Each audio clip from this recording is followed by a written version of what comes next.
He often reminds us that even in the most difficult times, we are still standing. He reminds us that we have the responsibility to be the change that we desire. In the past 10 years, he has given the privilege to working and running with numerous youthful programs, such as Mi Familia Vota, and I had the privilege of meeting him there at a citizen workshop. He spoke words of devoting dedication and hard work into something you believe in, to something you're willing to fight for until you achieve more than you could ever imagine. And I listened to his words, and I took his words and put it into my actions. So I began volunteering with Mi Familia Vota to help them register the 40,000 unregistered Latino youth here in Nevada. And together, despite your race, your ethnicity, your culture, your background, or where you come from, together we can make a difference in any way, in any form, as long as we're together. I plan to take his words and put it into my future as well, to become a respiratory therapist, or one day a public servant. So, this man often says, we need to change little, but often. Allow me to introduce you to Assemblyman Edgar Flores.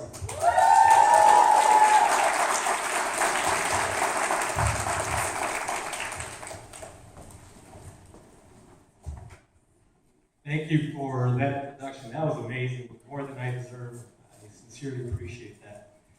So my name is Edgar Flores, and I am a local attorney in town, and I also represent Nevada State Assembly District 28, Northeast Las Vegas. If you have an opportunity to get out there, that's the district I represent. It's also the district with the highest percentage of underrepresented members of our community. And there's a lot of really hard-working people out there who have small businesses, and if you could help them out, I would sincerely appreciate that. So I had an opportunity, I got a phone call, and I was asked to be here. And I have four overarching themes that I want to talk about briefly. And I want to address them through my personal experiences and explain what that brings to me and why I am where I am now. The first thing I want to talk about is recognition. And all of us at some point have been overwhelmed. And conferences like these need to serve the purpose of also re-energizing ourselves, because we all know people who have gone worn out through our activism. And it's difficult. So the first thing I want to do is say thank you to all of you. It is my honor to be in front of you, individuals who have put objectives and goals on the side in order for you to fight for what we're doing now. Individuals who maybe decided to take 3 years out of completing school because you've been so heavily active in our community. I want to say thank you. And I want to remind you that it's important that we applaud ourselves, that we say thank you to each other, so that we continue that energy and that strength that keeps us going, that we keep that alive.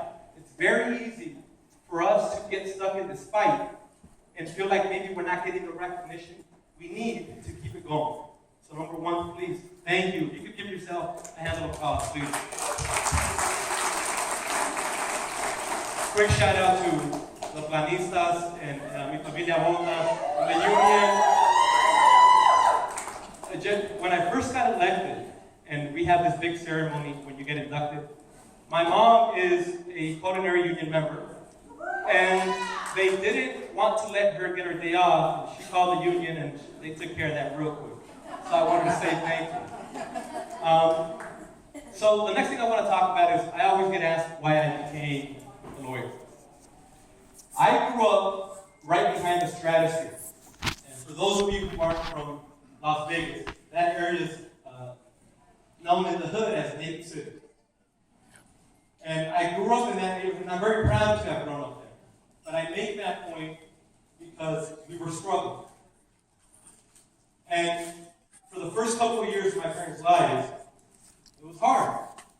Las Vegas was very difficult for them.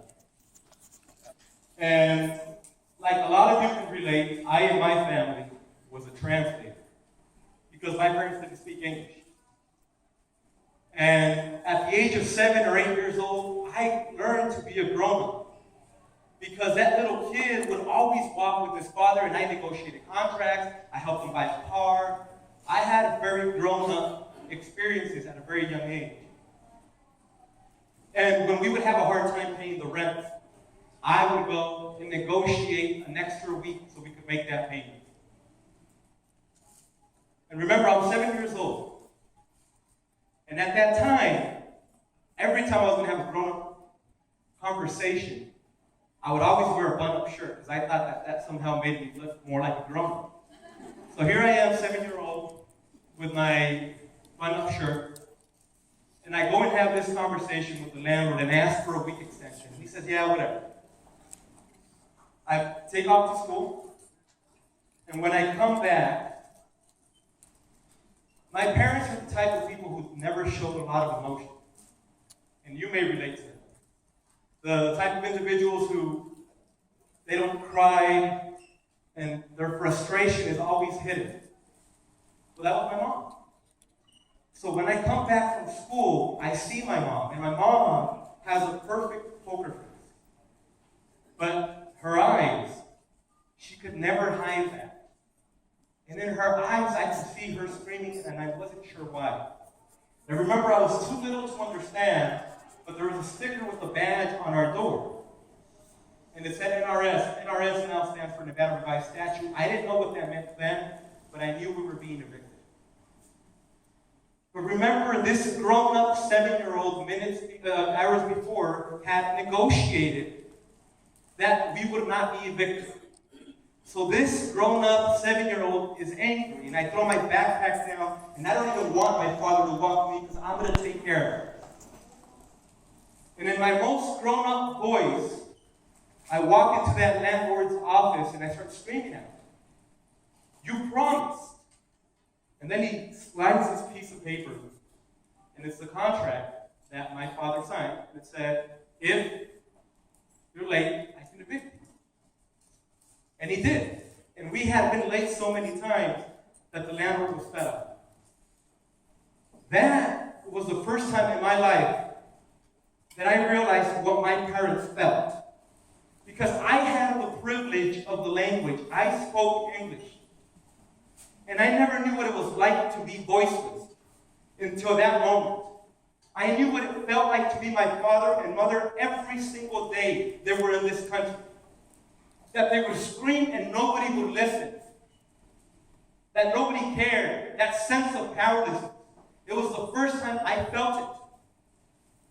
And it was the first time I couldn't help them. And I didn't know what a lawyer did. I didn't know what a lawyer stood for. I didn't even know how to get there. But I said, I'm going to become that because that person can pick up a piece of paper and fight for something, can defend their family. Right there and then I said, I'm becoming a lawyer. And I did. And then people asked me, why immigration law?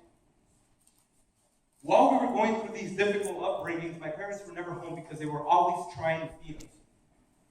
But what that meant is that my brothers and I raised ourselves. And when we were raising ourselves, my older brother went in the wrong direction. And he was deported. Now, I say that, and I kind of take my mask off and put myself in a vulnerable state because if you've ever seen a woman's eyes cry when they see their little kid being snatched away from them. I never again in my life ever wanted to see that face in any other woman's eyes like I saw with my mother. Till this day, I am scarred at that feeling that I could not do anything. That I think that maybe a more competent attorney could have done something better. A more passionate individual would have done more. And I said, I'm doing immigration. I bring this now to my point of voice. Your voice, my parents always taught me that you must speak even when your voice trembles.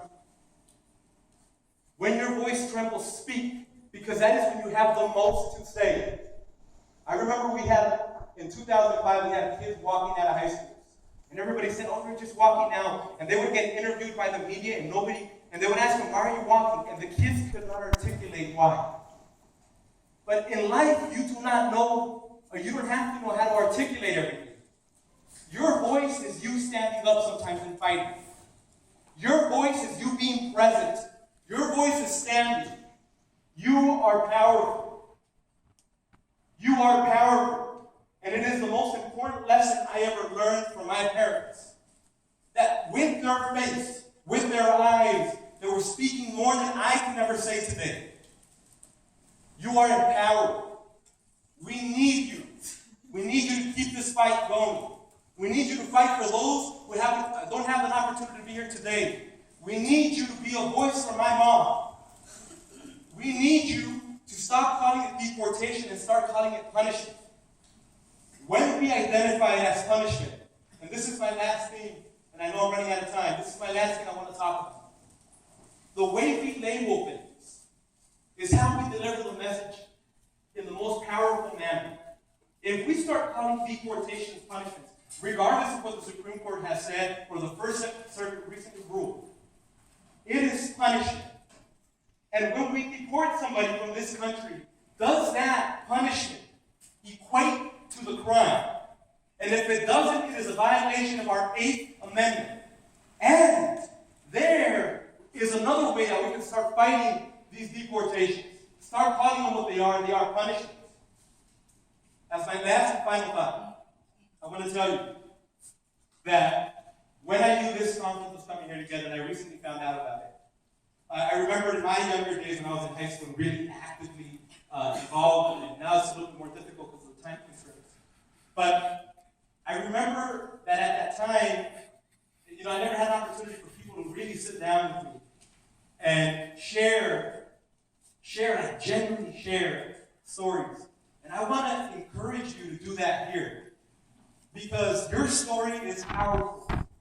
Your story will motivate me to want to keep fighting. Your story will motivate them to want to keep fighting. Your story is meaningful. And it must be heard. Who you are in this immigrant experience needs to be known. Be proud of that. Embrace it. Share your story. And again, I want to say thank you to all of you. It is an honor to be here. It is an honor to serve you. And I cannot wait what we collectively as a group will do from here all the way to New York. Thank you.